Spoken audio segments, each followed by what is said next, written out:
Mayuresh, good morning. Let's get you in as well on this conversation on market direction. It's all a bit uncertain at the moment, it seems. What's your take and what do you feel markets are waiting for?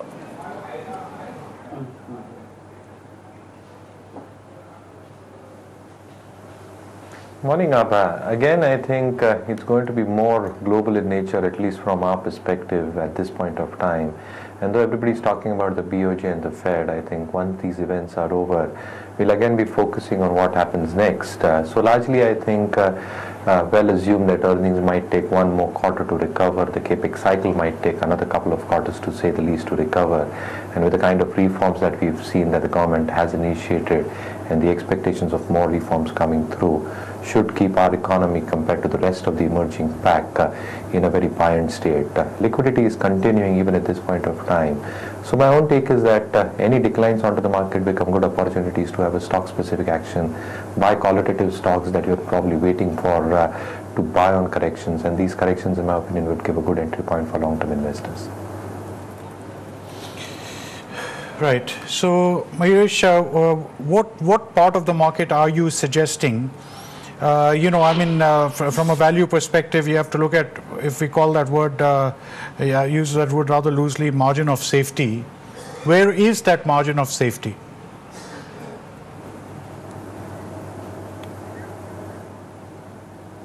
So again, Ashu, I think it's a very highly skewed environment at this point of time where the value lies. I think nobody wants to touch those points. IT, for example. And again, there are concerns looming over that sector in terms of whether they'll be able to maintain that constant currency growth for the entire year, in terms of what is happening in terms of contracts getting cancelled and the uncertainty involved around Brexit at this point of time, which can actually play out in Q3, Q4, which are the weakest quarters when the discretionary demand is probably determined. So in that sense itself, I think the entire onus falls on Q2 for the performance to probably pick up for IT companies, which they might very well do.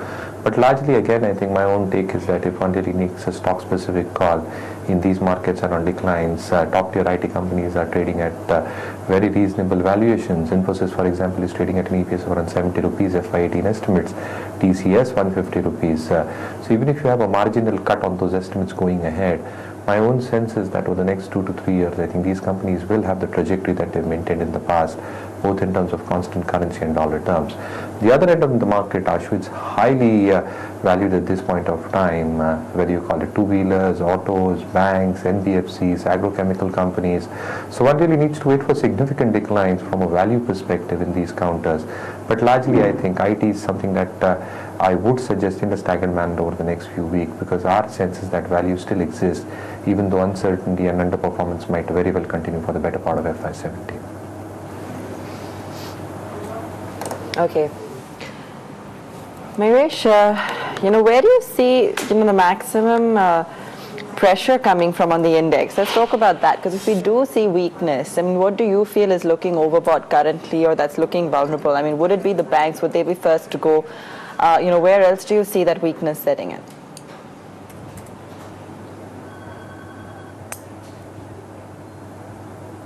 No, largely, Abha, again, I think one really is assuming that what we've seen in terms of asset quality pressures, specifically on the banking part, that will slowly and steadily start receding. And that's again a presumption. And a lot of banks have probably front-loaded a lot of their asset quality concerns in the quarter gone by. That will very well continue into Q2 going ahead, and largely I think if one presumes credit growth to start picking up, I think that is one aspect that the markets are looking at. But I think two-wheelers, auto ancillaries, four-wheelers, I think the moment has been too sharp in my opinion in the past few weeks. And though I think we're playing out that good monsoon, 7th pay commission recommendations with the festive season coming around, a lot has got pushed through at the dealer end. My own sense is after the festive season is over, I think the volume sustainability are the key trends that one really needs to watch out for. And valuations, again, I think in my opinion are quite fair at this point of time. So largely I think these sectors though look very, very attractive in terms of a prospective earnings upgrade going forward. My own sense is that at the current juncture, valuations looking a little bit tight. So any disappointment either on the volume front or the earnings front in the quarter to come, I think you might see some money being taken off the table. Mayuresh, I want to take one more question on the fundamentals, and I probably asked this from our guests looking at the technicals also. it's not the things that look fine that bother me, because generally life seems pretty normal. You get up every morning, you take a car, you come, you go back, markets move up and down. But I've remembered in the last decade, 1 or 2 days, when the market opens and there's a 17% freeze downwards, and the market suspends trading. I've at least seen it twice. How do we guard against it, Mayuresh? Because those incidents have nothing to do with the pay commission, nothing to do with the economy. It just happens. It's just the way the markets are. They just do funny things on some days. Maybe they just turn psychotic, schizophrenic, I don't know what, but something happens to them.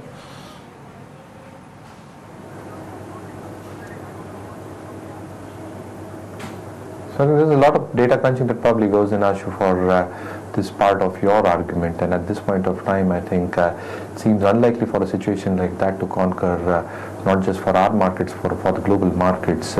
Yes, I think there has been overheating in global economies, and I think loose monetary policies that you've seen worldwide are not yielding any dividends, to say the least. Secondly, I think what you're probably seeing in terms of a structured growth or global demand moving in a structured manner, that is not happening at this point of time.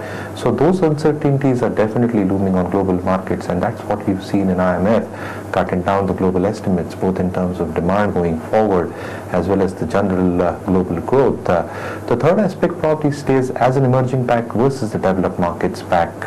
So within the emerging markets pack, I think we're the least exposed probably either to the commodity markets, or even as our foreign exchange reserves stand at $370 odd billion, our currency stands very, very strong at this point of time.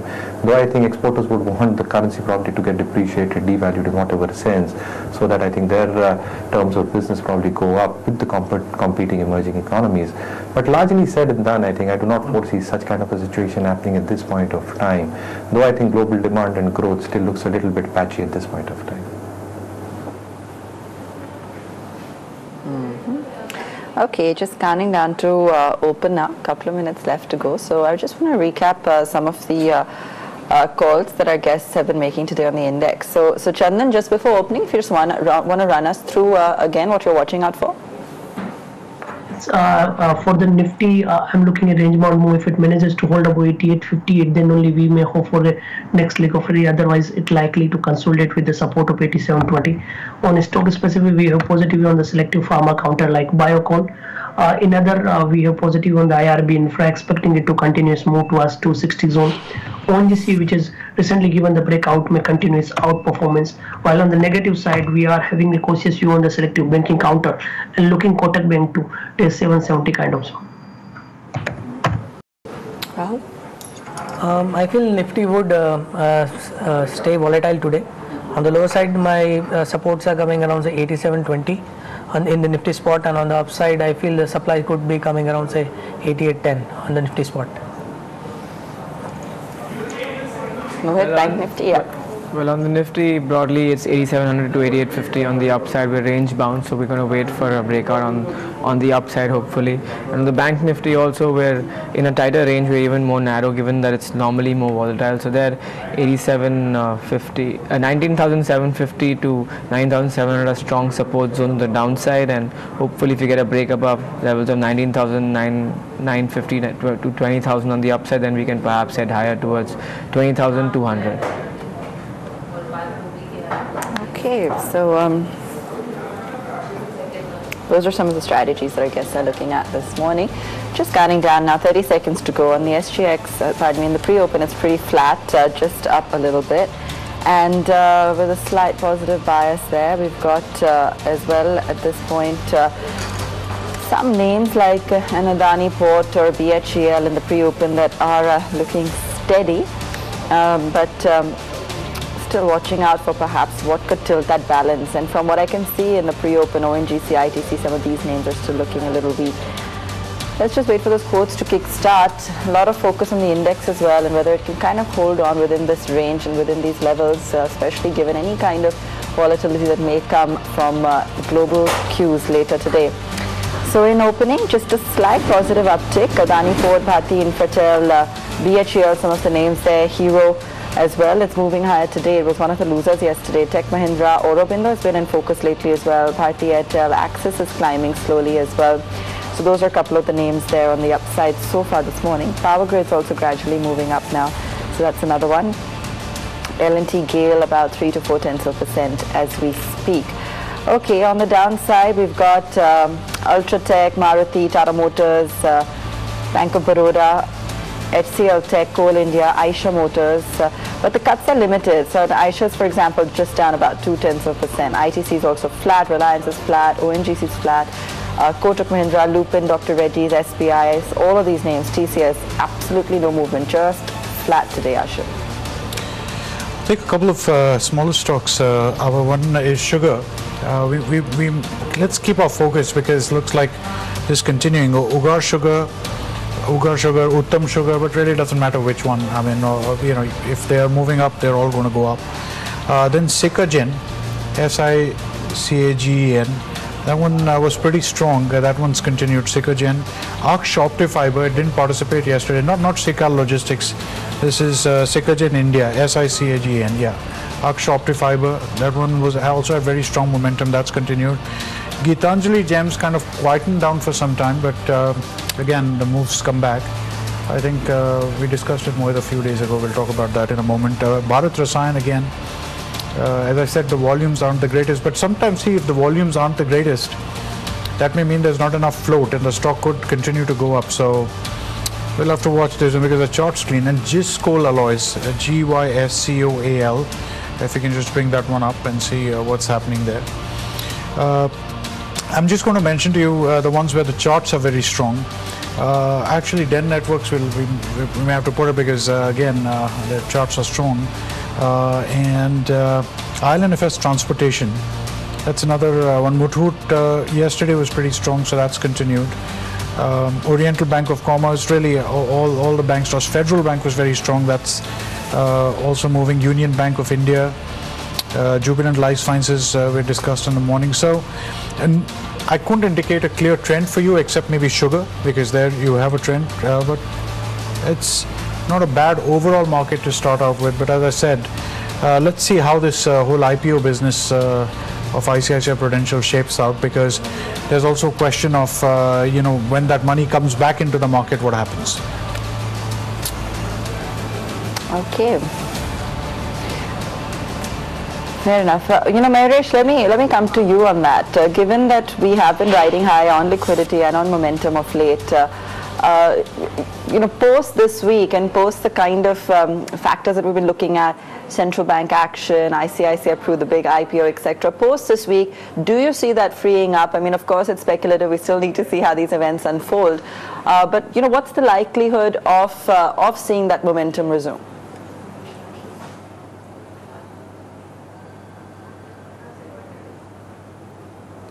Again, looking at the buoyancy, as I mentioned earlier, that we are witnessing in our markets, my own sense is that if the markets do correct for any of the events that we're probably going to witness today, my own sense is that any correction in the markets would be taken up and lapped up by investors in a significant manner. So how they invest probably over the next few weeks will be very, very interesting. But my own sense is that the positive trend in the market should continue from a short to medium term perspective, to say the least. SL Propack, can we just put up a 1 year chart of this one, because it was quite a run of some time ago, then I kind of didn't see the stock after that, but it's come back, so we'll take a look at that one. SL Propack, the other one. Inox Leisure, so this is SL, nice chart. I don't remember discussing it for almost a month, but the chart's pretty good. Apart from that, really, India Glycols, if you can bring that stock up. Bodil Chemicals is another one. Really, that's maybe Pricol. I'm just trying to see if I can find you some strong charts. Apart from that, I don't see much on the medium mid-cap side of the market. See, you can buy the bigger stocks, but they don't have that kind of rally that you see. So Wipro is up, but once again, you need a definitive breakout for Wipro to say, that's a stock you can get into. Rahul, if any of those stocks came on your radar? Among that, I like SL Propack. It is a slow mover. Maybe today we have seen a significant upside. So one should wait for a little bit of cooling off of the price. Then enter into stock. One might get 7 to 8% upside in the coming weeks. Another stock I like is Muthoot Finance for trading perspective. Maybe 2-3% upside could be seen today. And for investment, short-term investment, I like BHEL. One should buy in the one should accumulate in the range of 145 dips to 140 on the lower side. 130 would be the stop loss, and for next 2 to 3 months the target would be 174 on the upside. Ashok Leyland stock is into oversold setup. Little bit of buying support has been seen at the lower level because therefore yesterday stock has formed engulfing bullish pattern on the daily charts. So from 84 to 82 one can accumulate.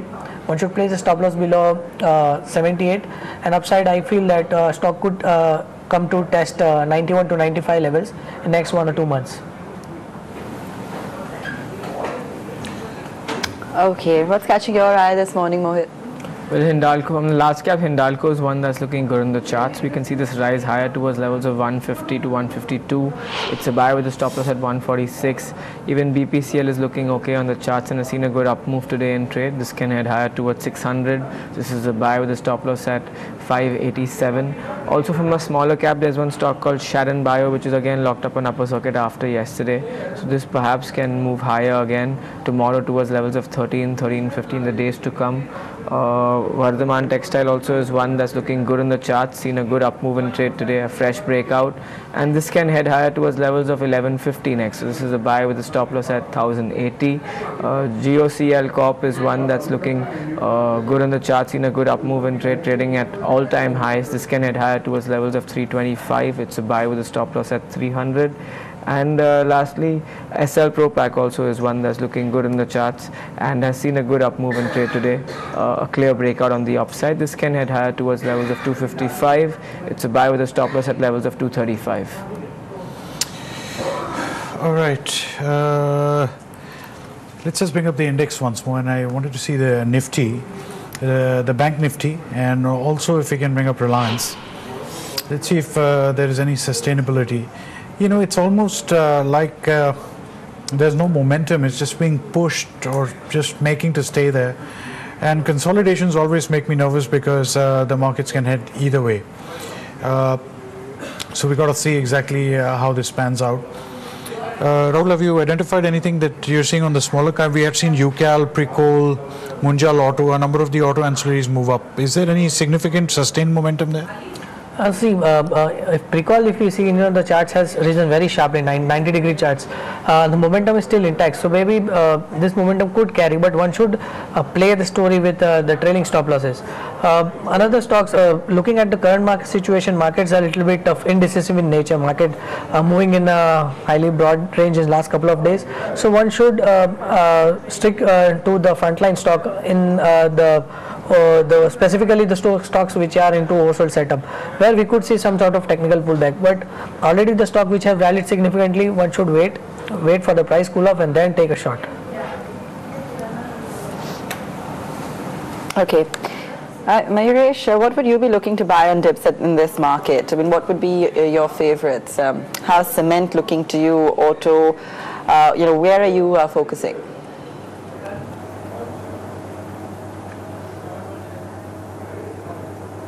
Though this section of the market, as I mentioned earlier, Abha, looks a tad bit expensive when you compare it with its previous historical averages. The kind of momentum that we are probably seeing in terms of reform actions being played out, I think cement is one cyclical story that can actually play out beautifully over the next 2 years. So my own sense is post this quarter where numbers are expected to be weak because of the monsoons that we witnessed, utilization levels should start steadily picking up over the next 4 to 6 quarters.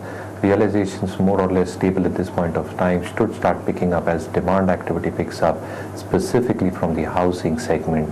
And third, I think in terms of their capital ratios improving because of the activities that we've probably mentioned, the leverage should play on their balance sheet. So yes, cement as a space, both large and mid cap, is something that I'll continue to prefer.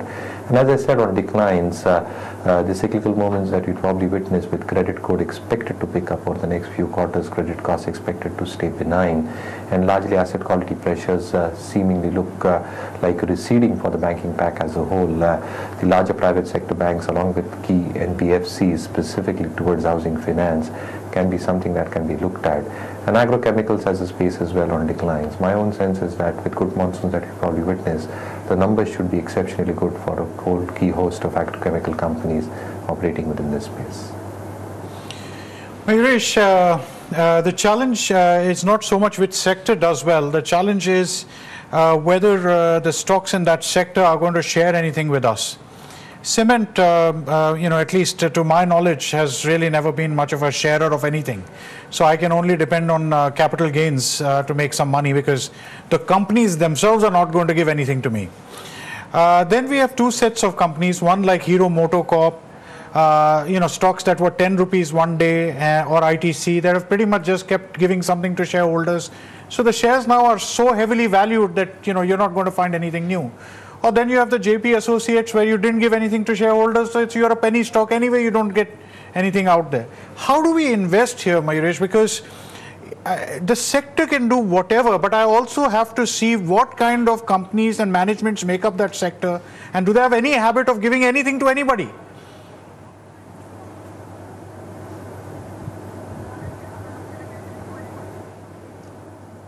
So absolutely agreed on that front, Ashu. So largely I think well-run companies where issues are the least in terms of corporate governance and where dividend payouts are probably high, I think those are the companies that one would ideally like to look out for.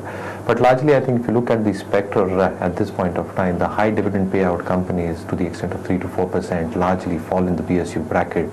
And even within the private space itself, I think the companies which are eking out reasonable dividends, the valuations probably are looking stretched at this point of time. So it's a classical story of where do you find value and whether the growth aspects really intend to be there within the company itself. So if you look at volume growth aspects and the value growth aspects for two-wheelers, for example, the volume story should still sustain over the next few quarters. Would that happen with four-wheelers? For specific companies, definitely yes. Competition would still be on the higher side, but our own sense is that these companies will still be growing at a very decent clip. Take for example FMCG or consumer staples, for example. I think we've not even started getting into rural India. So once those lifestyle changes start happening, once the per capita income starts increasing, and this is over a period of decades, my own sense is that the consumption patterns will change for the better, which are going to benefit all these companies as the pie increases, the volume growth and the value increases for these companies. But do we really have the patience probably to stay invested in these companies over the next 5 to 10 years is the question that I ask. So largely consumer staple FMCG should do well for an economy like India, which is picking up, and where my own sense is that tier 4, tier 3, tier 4 cities on the urban side and even the rural side, as they start moving towards the value chain, these companies are going to benefit in a significant manner. So this is where value lies specifically for an economy like India.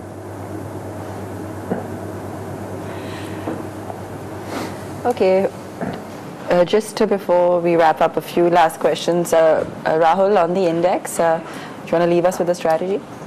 Yeah, but as we have seen in a couple of days, Nifty has been hovering in a range. So I feel that till expiry, we would see in this continuation of the trend moving zigzag in a very broad range.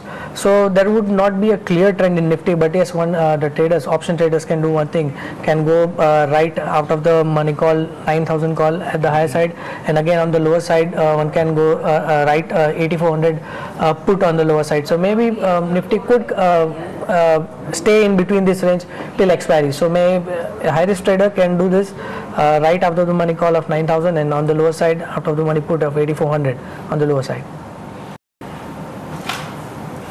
All right, gentlemen, thanks so much for joining us on the show this morning. We'll leave it there. When we come back, Market Guru Harsha Upadhyay.